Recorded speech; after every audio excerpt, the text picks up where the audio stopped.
Ya Arhamar Rahimin, irhamna.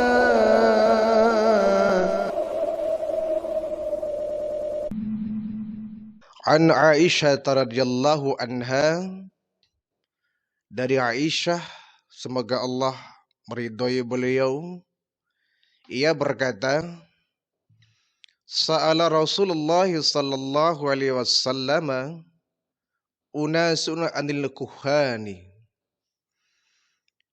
Ada sekelompok orang yang bertanya kepada baginda Rasulullah sallallahu alaihi wasallam anil kuhani, tentang perdukunan.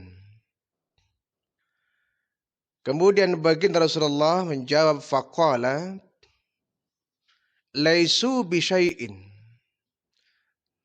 Nabi berkata, mereka tidak perlu kau yakini, tidak perlu dipercaya dari ucapannya. Faqalu, kemudian sekelompok orang itu bertanya kembali kepada baginda Rasul, ya Rasulullah, innahum yuhaddithunana ahyana bi syai'in fayakunu haqqan. Ya Rasul, mereka para dukun-dukun itu mengatakan tentang sesuatu yang terjadi dan yang mereka katakan itu terjadi.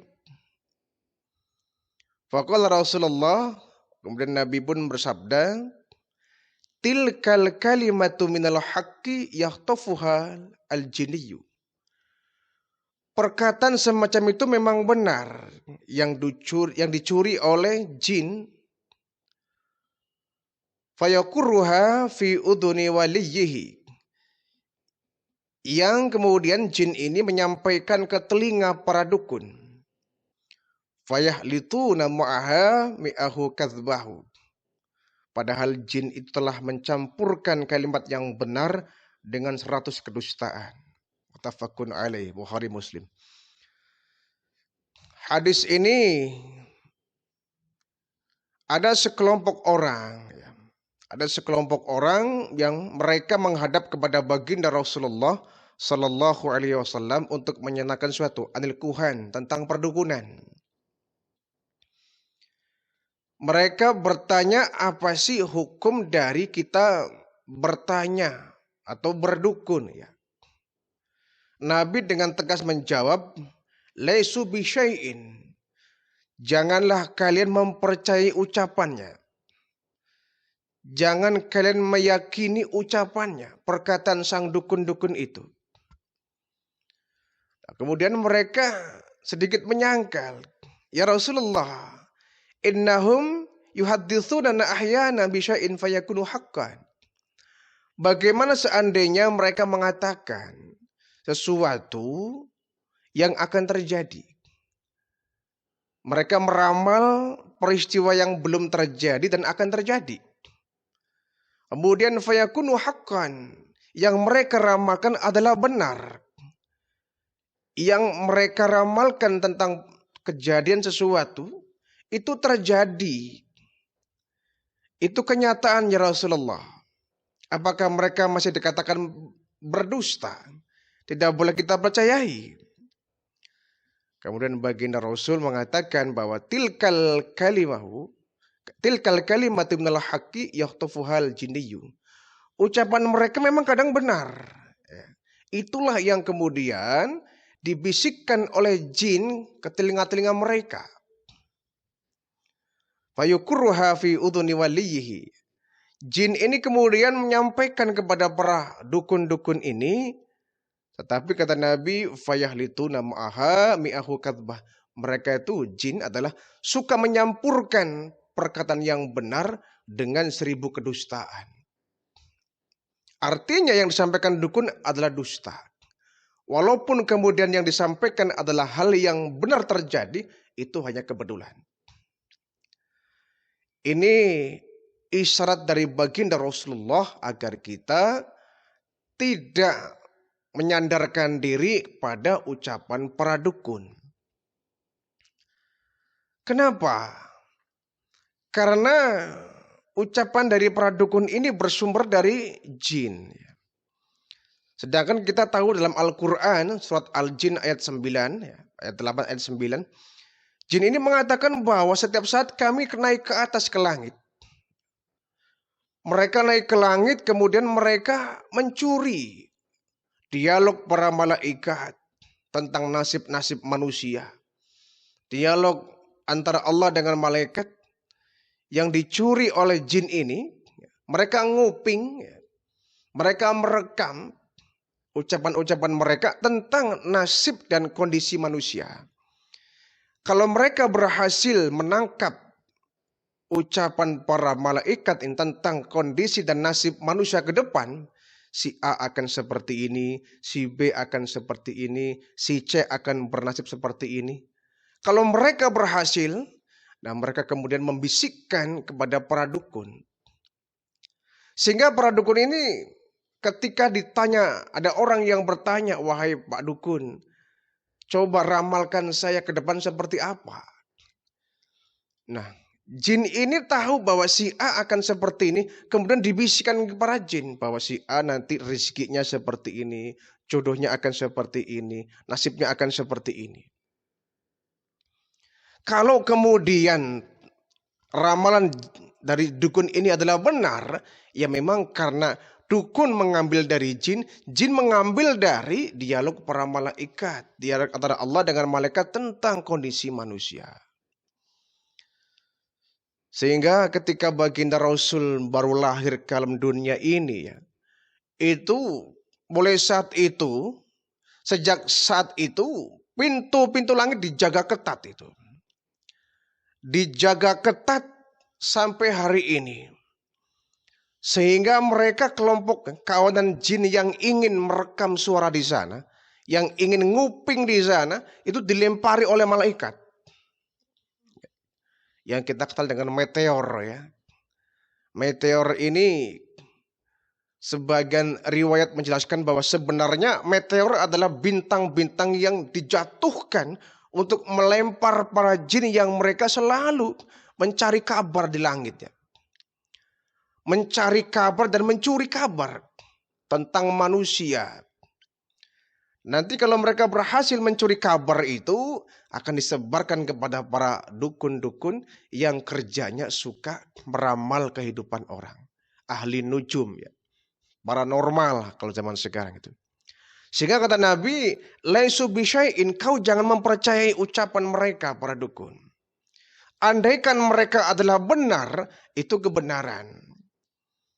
Sehingga di hadis lain Nabi mengatakan kadzabal munajjimun walau sadaku. Para ahli nujum, para peramal, para dukun, mereka adalah dusta walaupun mereka benar. Mereka pendusta walaupun mereka mengatakan sesuatu yang benar. Artinya yang ucapan mereka terkadang benar, di dalamnya mengandung kedustaan. Kalau ternyata mereka mengucapkan hal yang benar, itu hanya kebetulan. Yang mereka ramalkan kenyataan, yang mereka prediksi menjadi kenyataan, itu hanya kebenaran saja. Kebetulan. Hanya kebetulan. Hanya kebetulan yang mereka sampaikan sama dengan kejadian yang mereka prediksi. Tapi sekali lagi, ucapan mereka kita tidak boleh meyakini. Ya, tidak boleh meyakini para nujum, para ahli normal ya, melihat sidik jari manusia, telapak tangan manusia diprediksi nasibmu akan seperti ini ya. Dengan urat yang ada di telapak tanganmu, lakukan sidik jari yang ada, kau bahkan bernasib seperti ini.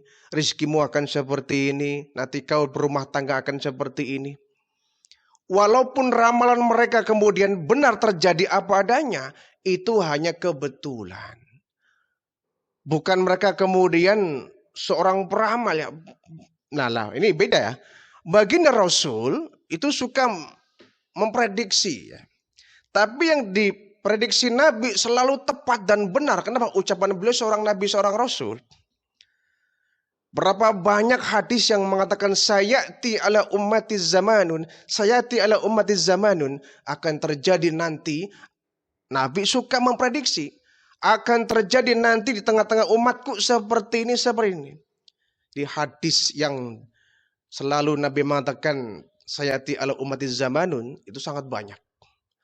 Nabi banyak memprediksi kondisi manusia di masa yang akan datang.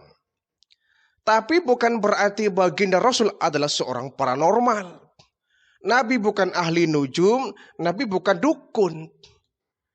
Tetapi kemampuan baginda Rasul bisa memprediksi manusia ke depan itu mukjizat. Mukjizat untuk membuktikan kebenaran kenabian baginda Rasulullah. Jadi jangan katanya nggak boleh percaya kepada paranormal. Nabi Muhammad sering kok meramal nanti begini, nanti begini. Nabi bukan paranormal, Nabi bukan dukun, Nabi bukan ahli nujum. Yang diprediksi baginda Rasul selalu benar. Kenapa? Ucapan Nabi ya siddiq. Sifat dari seorang Rasul dan Nabi itu siddiq, selalu benar. Ucapannya jujur apa adanya. Tidak mengada-ada model kita. Kalau Rasulullah disampaikan melalui malaikat Jibril, bukan dari jin. Ya, bukan mengada-ada. Bukan ucapan ngawur. Tidak ada yang diprediksi baginda Rasulullah yang meleset. Semua yang diprediksi oleh baginda Rasul selalu tepat. Karena ucapan Rasulullah, ucapan yang benar adanya. Bukan ucapan dukun yang berasal dari para jin ini. Tilkal kalimatu minal haqqi yahtafuhal jinniyu. Yang disampaikan kepada para dukun ini, seandainya mereka benar, ya memang benar. Tapi yang mereka sampaikan bersumber dari jin. Para jin, ya, fayakurruha fi udhuni walihi, yang mereka selalu membisikkan ke telinga-telinga para dukun. Sementara kata baginda Rasul, fayahlithuna ma'ahu kadzbahu. Jin itu suka mencampurkan ucapan-ucapan yang benar dengan 1000 kedustaan. Jadi yang mereka curi, yang merupakan kalimat-kalimat yang benar, kemudian oleh para jin dibumbui dengan kalimat-kalimat kedustaan. Jadi oleh karena itu kita harus menjaga akidah kita. Ya. Kita harus menjaga iman kita jangan sampai tergelincir karena kita mempercayai yang oleh baginda Rasul dilarang. Yaitu dengan para dukun-dukun ini. Udah saja kita tinggalkan, ya, kita lebih dekat dengan para ulama.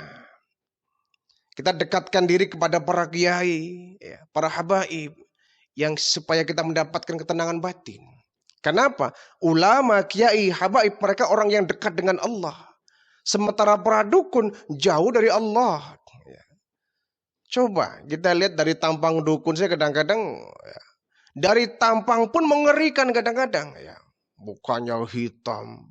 Jenggotnya kumuh, pakai baju pun kumel. Yang seperti itu dekat dengan Allah kan gak mungkin. Yang dekat dengan Allah pasti badannya bersih. Minimal dia suka mandi, dia suka wudhu. Sehingga mukanya bersinar gitu. Dia dengan Allah dekat. Kalau orang sudah dekat dengan Allah, maka apapun yang diminta, Allah akan kabulkan. Jadi kalau kita minta amalan, minta keberkahan, dekatilah mereka para kiai, para ulama-ulama kita, habaib-habaib kita. Yang mereka merupakan orang yang dekat dengan Allah. Pak Kiai saya minta amalan, saya minta doa. Mohon didoakan. Ya, kata baginda Rasul, perbanyaklah kau minta doa kepada orang lain.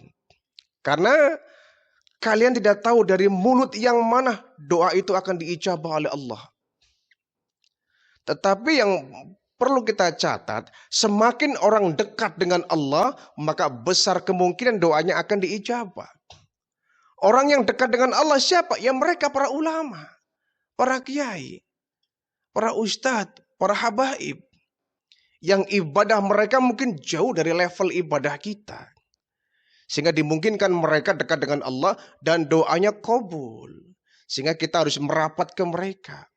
Pak Kiai, doakan kami supaya lancar rezekinya. Ya walaupun kita lebih bagusnya ya kita langsung minta kepada Allah tanpa perantara orang lain.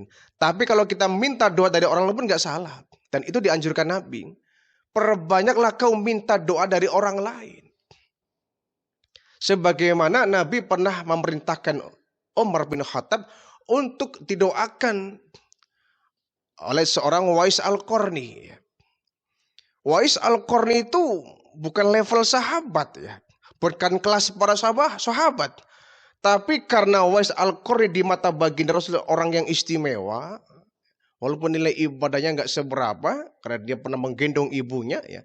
Karomahnya pun timbul. Sayyidina Umar bin Khattab diminta, Umar kau nanti datang ke Mekah. Cari orang yang bernama Wais Al-Qarni. Kau minta doakan. Kau minta doa darinya. Ini Nabi memerintahkan. Artinya apa? Tidak ada salahnya kita minta doa dari orang lain. Ya. Doa orang yang kita anggap dekat dengan Allah. Ibadahnya bagus, ibadahnya cantik. Sehingga dimungkinkan bisa memuluskan doanya. Doanya kita yang titipkan kepada beliau, para kiai-kiai kita. Yang mereka sujudnya nggak seperti kita. Ibadahnya nggak seperti kita. Para ulama-ulama kita mereka bangun di tengah malam. Bertakarub ilallah. Ya. Mereka bermunajat siang dan malam, siang dan malam. Yang dengan munajat itu kemudian mereka dengan Allah tanpa adanya jarak. Sehingga kita harus merapat ke sana, minta doa.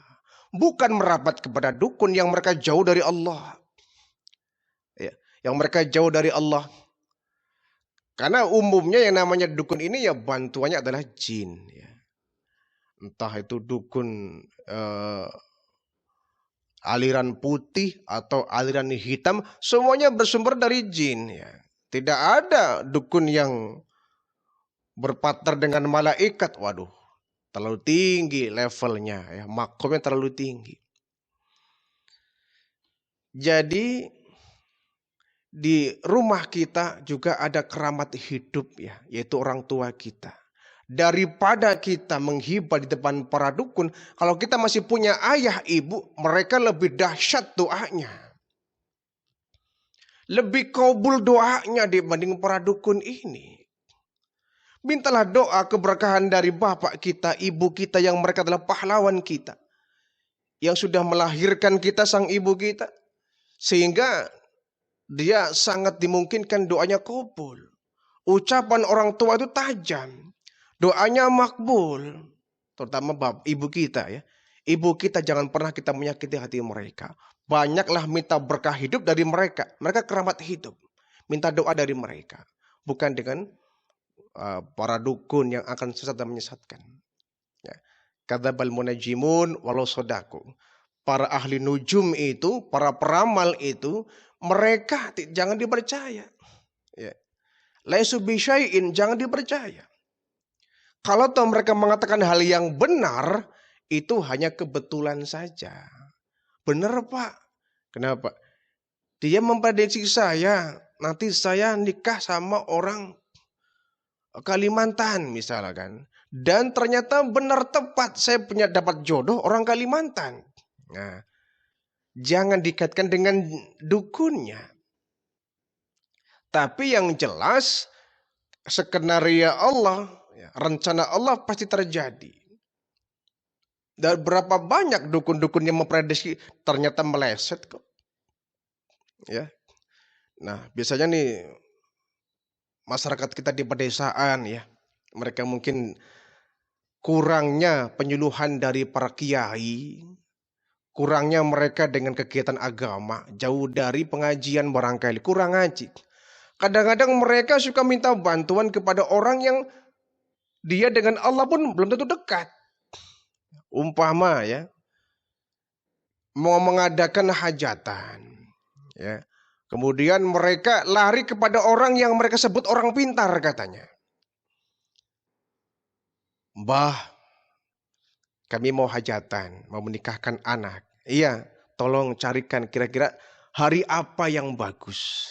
tanggal apa yang bagus, bulan apa yang bagus. Larinya bukan para kiai, bukan para ulama, orang yang mereka anggap pintar. Yang sebenarnya orang tadi kita pun nggak tahu ibadahnya bagus atau tidak. Oh, kadang-kadang orang nggak suka ibadah, jarang ke masjid, jarang ibadah. Kok kita minta tolong dengan dia? Apa nggak kebalik gitu? Dia pun mungkin jauh dari Allah. Bagaimana mungkin bisa memenuhi hajat kita? Oh, hari yang bagus ini hari Senin ya, tanggal 12 umpama ya, bulannya bulan Sura umpama. Kenapa? Itu hari mulus, hari bagus ya. Hari yang bagus. Ternyata begitu hajatan di hari itu yang katanya bagus, hujan besar. Yang seperti ini kemudian kita menyalahkan siapa? Salah dukunnya apa salah kitanya itu? Ya salah kita yang jelas.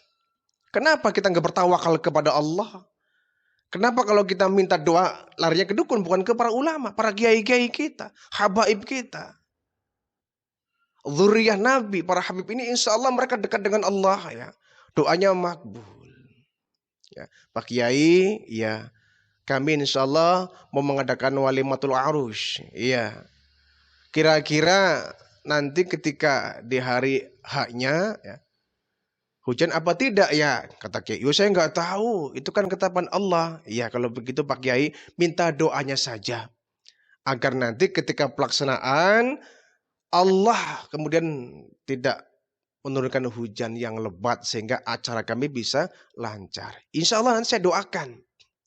Doanya Kiai harus kita lebih percaya daripada doanya sang dukun, gitu kan? Kenapa? Kiai yang jelas dekat dengan Allah ya, hamba Allah yang saleh, dukun belum tentu. Ya. Dia menggunakan bukan bacaan-bacaan agamis ya, bukan bacaan sholawat, bukan wirid-wirid yang mereka menggunakan yang nggak tahu. Mantra-mantra yang gak jelas ya. Yang kalau kita percaya ini kita akan tergelincir kepada perbuatan syirik. Menyekutukan Allah subhanahu wa ta'ala. Terutama biasanya ketika penyakit judi ini merebak. Itu dukun biasanya laku tuh. Ya, laku. Minta agar nanti ketika dia bertaruh di meja perjudian dimenangkan ya. Atau dia minta ramalan ya. Pak dukun nih kira-kira saya kalau masang nomor berapa ya supaya jitu. Nah ini sudah rusak. Tujuannya rusak, tempat yang kita tuju pun rusak gitu. Niatnya rusak, insya Allah yang diamalkan pun amalan yang rusak. Nah baginda Rasulullah sangat mewanti-wanti ini ya. Laisu bisyai'in. Jangan kau percaya ucapan mereka. Walaupun ucapan mereka adalah benar, tetapi itu hanya kebenaran saja. Tanpa harus kita yakini kebenarannya. Ya. Sekali lagi, banyak orang yang layak kita minta bantuan doa. Ya. Kiai kita, ulama kita, atau kedua orang tua kita yang utama itu ya. Kedua orang tua kita yang paling utama. Yaitu bapak dan ibu kita. Setelah itu kita bertawakal kepada Allah. Serahkan semuanya kepada Allah. Kenapa? Allah yang punya rencana. Allah yang punya skenario manusia. Allah yang menentukan semua nasib manusia. Kita harus bersandarkan diri kepada Allah subhanahu wa ta'ala.